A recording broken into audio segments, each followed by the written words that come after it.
just like to start with the sad news that, of course, Roger Scruton has sadly passed away earlier on today. His several months long battle with cancer is over, and he will be poorly missed. We do certainly need someone to replace him. He's been a great man for many decades around the world, particularly throughout Europe, and his books have had a great impact, and I'm sure they will have a lasting impact and will be reviewed and used as sources for many decades to come. So my thoughts about his family, and I hope they can keep together and battle on through and come out the other side. But on to our main news today. BBC pays out £3 million to staff in a bid to avoid more employment tribunals following Samir Ahmed's landmark equal pay victory. Yes, she has won, as you may already know, and therefore the BBC are taking preemptive action on their other employees, dozens of them, in order to stop that going to court in a tribunal as well. So, as we can see, the BBC made settlements of over £3 million to certain members of staff, including one of over £1 million, although the BBC denies this. They will now decide on whether to make payouts to around 50 other employees. The payouts come days after journalist Samir Ahmed celebrated an equal pay win, which should really be in quotations. We'll get onto why in a moment. The 51-year-old took BBC to tribunal over contracts on the programme Newswatch and Points of View. She argued it was unfair she was paid £440 for the 15-minute show. This was because Jeremy Vine was paid £3,000 per 15-minute Points of View.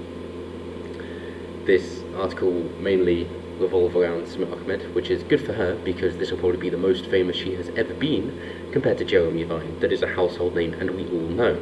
We all know his charisma, we all know his style, and we all prefer his brother Tim Vine.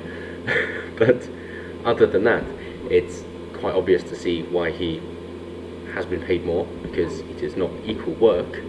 So now they want equal pay for unequal work, just like Wimbledon, for example, or most sporting achievements as they seem to be going. Wimbledon is the prime example where both the men and the women get paid the same amount of prize money, even though there is unequal work. The women's being a best of 3, the men's being a best of 5, as with every Grand Slam, all 4 of them. So the BBC has paid out more than £3 million to its employees in an effort to avoid employment tribunals. The broadcaster made settlements to certain members of staff and will now decide whether to make payouts to around 50 others. Moving on. The sources told the Sunday Times that many cases with employees had been settled with payments of £5,000 and £10,000, while one was paid more than £1 million, a figure which the corporation disputes. So here is the 51-year-old lady in question. Probably the first time you've seen her as well, even though I get wrapped up in this all day, every day. Yes, she's not so well known. Last year, Ms Ahmed took the BBC to a tribunal over her contracts on the programme Newswatch, which she has presented since 2012, and proved she was unfairly paid less than her male peers. She shouldn't have agreed to the contract. She argued that her equal pay comparator Jeremy Vine, 54, who works on Points of View between 2008 and 2018, was paid £3,000 per episode, while she received £440 for her own show. Yes, the difference between something where people tune in to see a man that they're used to, so someone that they like and is charismatic and popular, radio as well, of course, instead of looking for BBC Breakfast and it just happens to go onto her show and they tune out and don't give a shit, because, let's be honest, who does? Both host-led programmes were just under 15 minutes long, thank God for that, and let the public air their opinions on BBC content. But there was a change of payments beforehand. Ms Ahmed said that although his fee was reduced to £1,300 in January 2008, hers was only increased in 2015 to £465 per programme, then reduced again when the BBC moved presenters onto employment contracts. If you don't like it, you can leave, just like Chris Evans did, of course, going on to Virgin Radio and get paid substantially more. And as we can also see, just briefly, that Gary Lineker is on the verge of signing a multi-million-pound ITV quiz show deal following BBC pay cut. This is because, of course, the BBC asked their presenters, hey, would you mind being paid less because we can't actually make it happen? And then they went, yeah, okay. And he was taking home £1.75 million a year, agreed to reduce his salary and negotiate a new contract with the broadcaster. But, though he says he loves his BBC and he's enjoying it, he will be moving over to ITV from what we can see for another pay rise, as they mention here.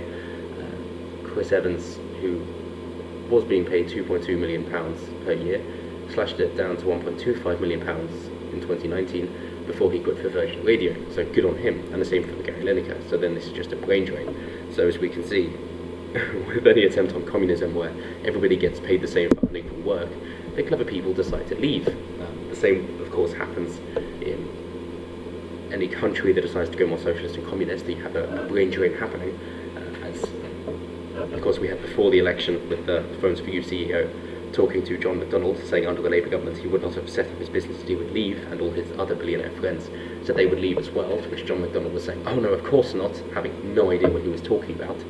Not too dissimilar to John Lennon saying, oh yes, we should have higher taxes for all of us, until suddenly the higher taxes did come in. He realised his was in about the 90% bracket, and then went, oh, I'm leaving now. So, oh, yeah, you can fuck off then, and now we're all fucked over as well. Whereas the people who are honest from the first hand saw what was happening, and knew that their intelligence would not be appreciated in the UK, and therefore also fucked off, thus causing a brain drain, lesser productivity, and hence the 70s, which was a shit show. And let's not get into Labour's effect on the military, by God. So moving on, there is a lot of fallout from the ladies and David Lammy.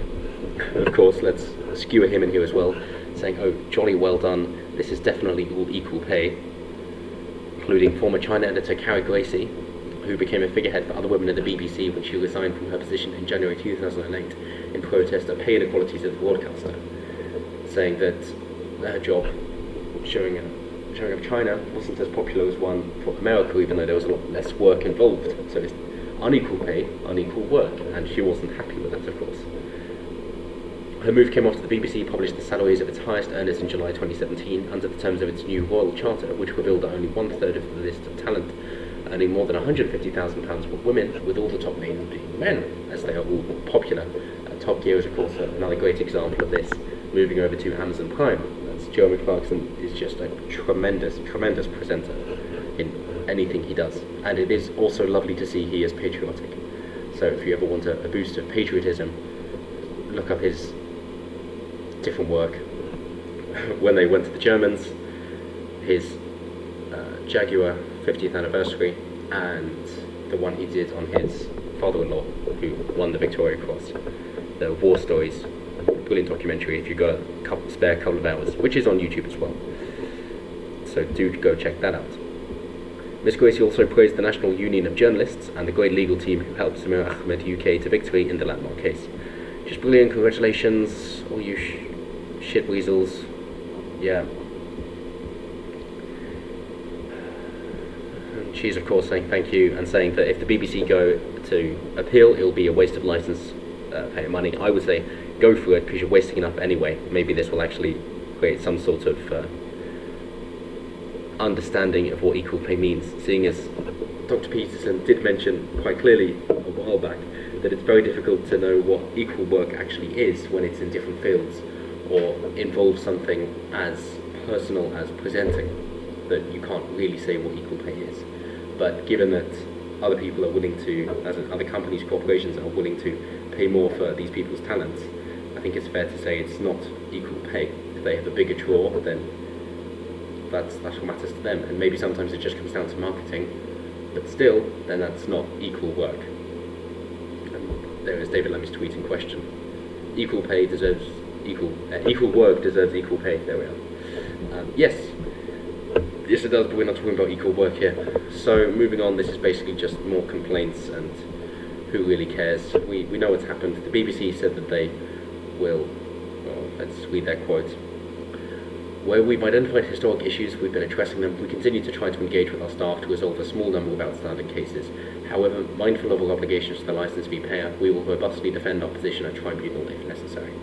And I hope that this does go through to other corporations, and that the BBC do suffer for this, because they deserve it, and they're already on their way out, and hopefully they will finally be in their death throes. Let's hope they don't get too violent in them, and the other corporations will pick up the good talent, and we will finally have a good competition going in the free market, and we'll be able to pick who we want, pay less, get more, which is perfect for everyone.